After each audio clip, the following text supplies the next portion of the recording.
لیکن میری کٹیا کی نہ جاگی کبھی قسمت، بھولے سے کبھی تم نے یہاں پاؤں نہ رکھا، غیروں سے نہ ملیے تو کوئی بات نہیں ہے، اپنوں سے مگر چاہیے یوں کھچ کے نہ رہنا، آؤ جو میرے گھر میں تو عزت ہے یہ میری، وہ سامنے سیڑھی ہے جو منظور ہو آنا، مکھی نے سنی بات جو مکڑے کی تو وہ بولی، مکھی نے سنی بات جو مکڑے کی تو بولی، حضرت کسی ناداں کو دیجیے گا یہ دھوکا، اس جال میں مکھی کبھی آنے کی نہیں ہے، جو آپ کی سیڑھی پہ چڑھا پھر نہیں اترا۔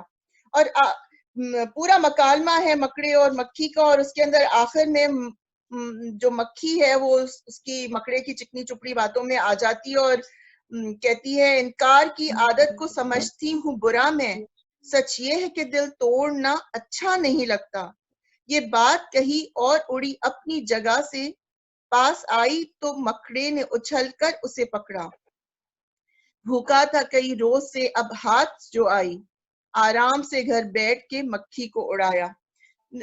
مجھے تو ابھی بھی لگتا ہے جب بہت زیادہ لوگ ایسی چیزیں کرنے لگتے ہیں، تعریفیں کرنے لگتے ہیں جو کہ ڈیزرونگ نہیں ہوتی ہیں، تو واقعی میں مکڑا اور مکھی ہی ذہن میں اس وقت آنے لگتا ہے۔ ظاہر ہے جو تعریف جائز تعریف ہے وہ تو کرنی چاہیے، لیکن یہ مکڑا اور مکھی جو ہے وہ اسی طرح پہاڑ اور گلہری جو انہوں نے رالف والڈو ایمرسن کی The Mountain and the Squirrel سے لی تھی، اس کے اندر کوئی پہاڑ یہ کہتا تھا ایک گلہری سے، تجھے ہو شرم تو پانی میں جا کے ڈوب مرے، ذرا سی چیز ہے اس پہ غرور کیا کہنا، یہ عقل اور یہ سمجھ یہ شعور کیا کہنا۔ اور اس کے اندر وہ پہاڑ جو ہے وہ گلہری کو ایک بہت ہی ایسی ناچیز قسم کی اس کو دھیان دلاتا ہے کہ جیسے وہ بڑی چھوٹی سی چیز ہے، اس کا کچھ نہیں، اور اس کے اندر گلہری صاحبہ جو ہیں وہ ان کو جواب دیتی ہیں، اور آخر میں اس کی آخر میں یہ ہے، نہیں ہے چیز نکمی کوئی جہاں میں، کوئی برا نہیں قدرت کے کارخانے میں، نہیں ہے چیز نکمی کوئی زمانے میں، کوئی برا نہیں قدرت کے کارخانے میں۔ اس کے علاوہ انہوں نے ایک گائے اور بکری لکھی جو کہ جین ٹیٹلر کی The Cow and the Ass کے اوپر تھی، لیکن کیونکہ ظاہر ہے گدھا جو ہے وہ ہمارے معاشرے میں اس کی مختلف وہ ہے، تو انہوں نے گائے اور بکری کو اپنا موضوع بنایا اس نظم کے اندر۔ اور یہ جو ہمدردی ہے اور پرندہ اور جگنو، یہ ولیم کوپر کی نائٹنگیل اینڈ دی گلوورم سے تھی، اس میں ہمدردی ہم بچپن سے پڑھتے آئے، ٹہنی پہ کسی شجر کی تنہا بلبل تھا کوئی اداس بیٹھا، کہتا تھا کہ رات سر پہ آئی اننے چگنے میں دن گزارا، پہنچوں کس طرح آشیاں تک ہر چیز پہ چھا گیا اندھیرا۔ اور اس میں آخر میں وہ بلبل کی مدد کرنے کے لیے وہ جگنو آتے ہیں، اور اللہ نے دی ہے مجھ کو مشل چمکا کے مجھے دیا بنایا، ہیں لوگ وہی جہاں میں اچھے آتے ہیں کام جو دوسروں کے۔ یہ ساری چیزیں جو ہیں انہوں نے بچوں کی تعلیم اور تربیت کے لیے یہ سب کیا۔ اسی طرح سے بچے کی دعا جو ہے جو میٹلڈا بیتھم ایڈورڈز کی چائلڈز ہم سے ہے، اس میں انگریزی میں جو ہے اس کا وہ ہے God make my life a little light within the world to glow, a little flame that burneth bright wherever I may go۔ اور اس میں انہوں نے اس کو بہت ہی خوبصورت طریقے سے لب پہ آتی ہے دعا بن کے تمنا میری، زندگی شمع کی صورت ہو خدایا میری، دور دنیا کا میرے دم سے اندھیرا ہو جائے، ہر جگہ میرے چمکنے سے اجالا ہو جائے۔ سوری۔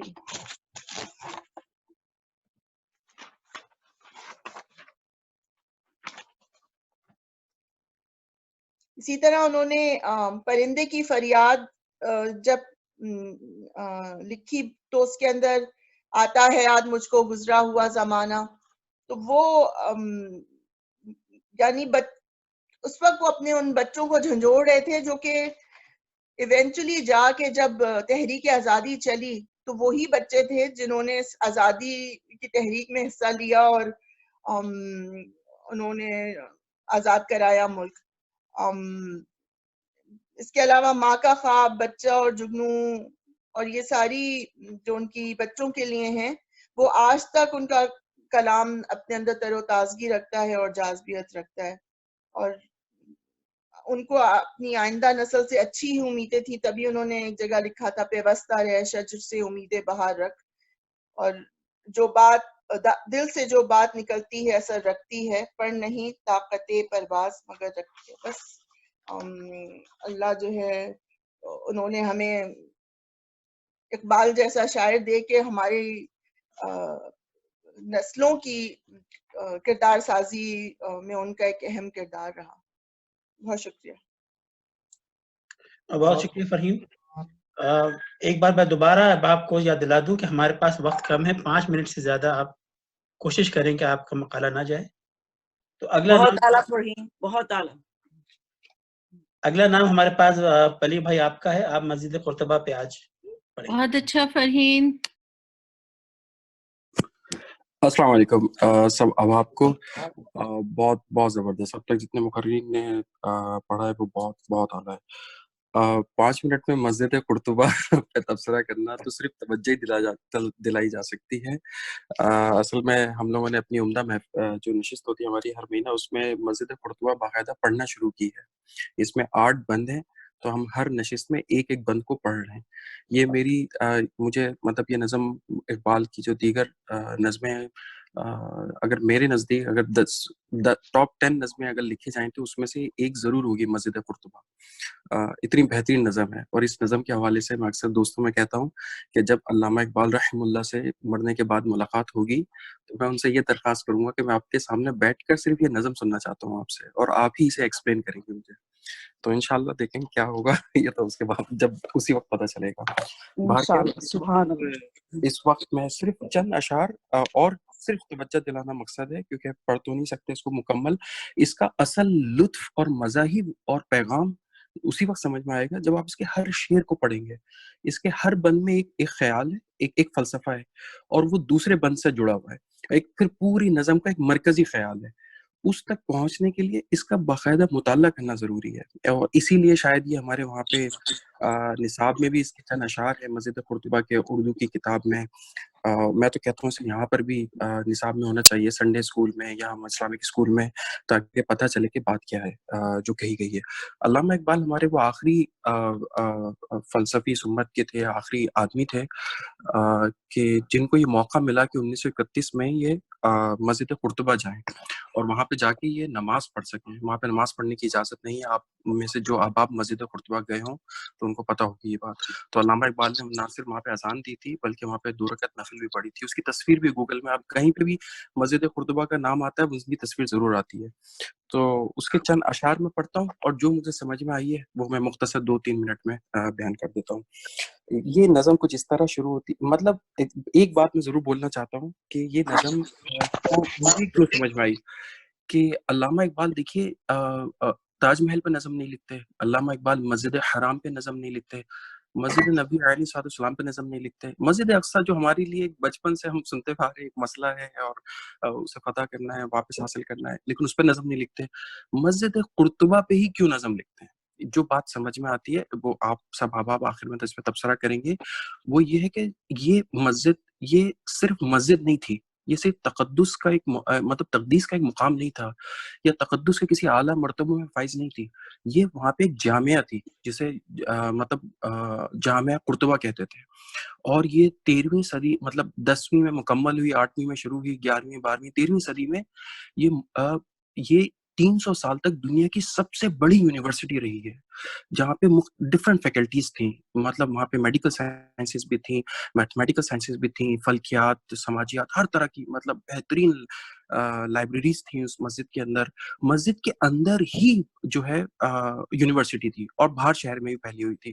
تو اقبال جب گئے وہاں پہ تو انہوں نے اس نظم میں پوری مشرقی تہذیب اور مسلم امت کے عروج و زوال کا ایک بالکل دل گداز ایک نقشہ کھینچ دیا کہ ہوتا کیا ہے، کس طریقے سے قوم عروج پہ جاتی ہے، اور کب کیا صفات ختم ہو جاتی ہیں جب یہ قوم نیچے گر جاتی ہے.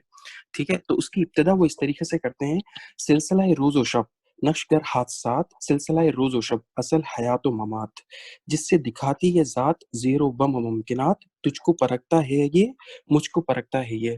اس پورے بند کا مرکزی، اس سے پتہ ہوتی ہے اس نظم کی، اس پورے بند کا مرکزی خیال یہ ہے کہ سارا اصل حیات کا جو چکر ہے، صبح ہوتی ہے، شام ہو رہی ہے، یہ وقت سے منسلک ہے. ہر چیز وقت کے ساتھ ہے. آپ اگر وقت کے تقاضوں کو پورا نہیں کریں گے تو وقت آپ کو پیچھے اٹھا کے پھینک دے گا. جیسا کہ اس وقت ہماری صورتحال ہے مجموعی سطح پر، مطلب عالمی سطح پر جو ہماری مجموعی صورتحال ہے وہ یہی ہے. ہم میں سے چند احباب اچھی تعلیم حاصل کر کے وہ اس مغرب کے اندر ہمارے اذہان آ کے بس گئے. لیکن حقیقت کیا ہے مجموعی طور پہ کہ ہم نے وقت کی اس تقاضے کو ہی نہیں سمجھا، وقت کی اہمیت کو ہی نہیں سمجھا. جو یہاں پہ اقبال مجھے ایسا لگتا ہے سمجھانا چاہ رہے ہیں کہ یہ وقت ہی ہے جو تمہیں اوپر اٹھا دے گا، اور یہ وقت ہی ہے جو تمہیں زمین پہ گرا دے گا. تم گر جاؤ گے پھر اگر تم وقت کے تقاضوں کو پورا نہیں کرو گے. تو تمہیں ہر حالت میں وقت کے تقاضوں کے ساتھ چلنا ہے. کتنا زبردست شعر ہے کہ تجھ کو پرکھتا ہے یہ، مجھ کو پرکھتا ہے یہ. وقت ہی ہے جو آپ کو بھی پرکھ رہا ہے، مجھے بھی پرکھ رہا ہے. ٹھیک ہے. اور سلسلہ روز و شب سیر فی کائنات، جس طریقے سے سونار جو ہے وہ کھرے اور کھوٹے کو الگ کر دیتا ہے نا. سیر فی کائنات کا مطلب کیا ہوا کہ جس طرح کھرا اور کھوٹا سونار کس طرح خالص سونا الگ کر دیتا ہے، اسی طرح وقت کرتا ہے. وقت کیا کرتا ہے؟ جو وقت کے اسٹینڈرڈ کو فالو کرتا ہے، وقت کے تقاضوں کو پورا کرتا ہے، وقت ان کو عروج عطا کر دیتا ہے. وقت کے علوم حاصل کرنے پڑتے ہیں، وقت کے تقاضوں کو سمجھنا پڑتا ہے، اور ان کے مطابق اپنا نظم العین یا مقصد حیات کو ترتیب دینا پڑتا ہے. تو اس پورے بند میں اقبال نے صرف یہی بات کی طرف توجہ دلانے کی کوشش کی کہ ہمیں وقت کے تقاضوں کو سمجھنا پڑے گا، اور وقت کے تقاضوں کو سمجھتے ہوئے اپنے آپ کو واپس عروج پہ لانے کے علم تحقیق کے میدان میں اسی طریقے سے واپس جانا پڑے گا جیسے ہم مسجد قرطبہ کے عروج کے زمانے میں تھے. تو اس نظم کا جو بنیادی جو خیال ہے وہ کیا ہے؟ صرف عروج و زوال کا قانون ہے. اس میں پھر آگے جو بند ہے اس میں اقبال مختلف باتیں کہتے ہیں کہ اس میں بتاتے ہیں کہ اصل میں تم جو ہو وہ خدا اس زمین پہ خدا کی نشانی ہو. اور اس میں وہ عشق کی طرف اشارہ کرتے ہیں. جب اقبال عشق کی طرف اشارہ کرتے ہیں تو اس میں کیا کہتے ہیں؟ عشق سے مراد کیا ہوتی ہے؟ بندے کا خدا سے تعلق، بندے کا نبی علیہ الصلوۃ والسلام کی ذات والا صفات سے تعلق، بندے کا قرآن مجید سے تعلق، اور بندے کا مجموعی طور پہ دین کے مجموعی احکام سے تعلق، اور بندے کا بندوں سے جو اس کے حقوق اس پر ہوتے ہیں ان سے تعلق. اتنا مطلب جامع طور پہ انہوں نے لفظ عشق استعمال کیا ہے. دیکھیے شعر سنیے کتنا زبردست ہے. عشق دم جبریل، عشق دل مصطفیٰ، عشق خدا کا رسول، عشق خدا کا کلام. تو جب وہ عروج و زوال کا یہ سب قانون بیان کر رہے ہوتے ہیں، وقت کے تقاضوں کو بیان کر رہے ہوتے ہیں، تو اس میں وہ قرآن مجید کے وہ بنیادی نصوص کو بھی بیان کرتے ہیں کہ تمہیں خدا ہی کی طرف پلٹنا ہے تو تم دوبارہ عروج حاصل کر سکتے ہو. اگر تم خدا کی طرف نہیں پلٹو گے تو تم عروج بھی نہیں حاصل کر پاؤ گے. تو اس پوری نظم سے مجھے جو بات سمجھ میں آئی، جو مجھے اساتذہ سے بھی سمجھ میں آئی جب ہم نے پڑھی تھی اپنے اسکول میں اس نظم کو، کہ ہم اس وقت ہمارے جو کرنے کا کام ہے، جو مسجد قرطبہ کی نظم ہے، اس کا جو مکھن نکلتا ہے وہ دو ہیں. ایک، وقت کے مادی علوم کی طرف ہمیں مراجعت کرنی پڑے گی ہر حالت میں، چاہے وہ میڈیکل سائنس ہو، انجینئرنگ ہو، یا مطلب فلکیات ہو، معاشیات ہو، یا سماجی علوم ہو، فلسفہ ہو انسان کا، یہ ہمیں پڑھنا پڑے گا. بالکل یہ پڑھ کر ہی تو ہم اوج ثریا پہ پہنچے تھے، عروج پہ پہنچے تھے. اور دوسری چیز جس کی طرف ہمیں مراجعت کرنے کی شدید ضرورت ہے، جو اقبال اس نظم میں بہت اس کی طرف طاقت کے ساتھ جو ہے وہ نشاندہی کرتے ہیں، وہ ہے الہی روایت. قرآن مجید کی طرف ہمیں واپس جانا پڑے گا تو ہم واپس اسی طریقے سے انسانیت کی معراج پہ پہنچیں گے. اور جو ہم پر ذمہ داری ہے انسانیت کو ایک الہامی روایت کی طرف نشاندہی کرنے کی، ان کو دعوت دینے کی، تو ہم اس کو دوبارہ سے اس کام کو، اس نشاط ثانیہ کو پورا کر سکیں گے. جزاکم اللہ خیر رضوان بھائی اور سب کو. اور اس میں میں نے جو کچھ گفتگو کی، اس میں اگر کوئی بات قابل اصلاح ہو تو صدر مجلس جناب شیخ اعجاز صاحب سے مجھے درخواست ہے کہ اس میری ضرور اصلاح کیجیے گا. جزاکم اللہ خیر. بہت خوب، بہت خوب بلیغ صاحب، بہت اچھا بلیغ صاحب. بہت اعلیٰ، یہ بہت اعلیٰ. شکریہ جباری بھائی. اگلا نام میرے پاس حسن زیدی صاحب کا ہے. حسن زیدی صاحب آج ہمیں ایک اقبال کے بارے میں ایک نظم سنائیں گے.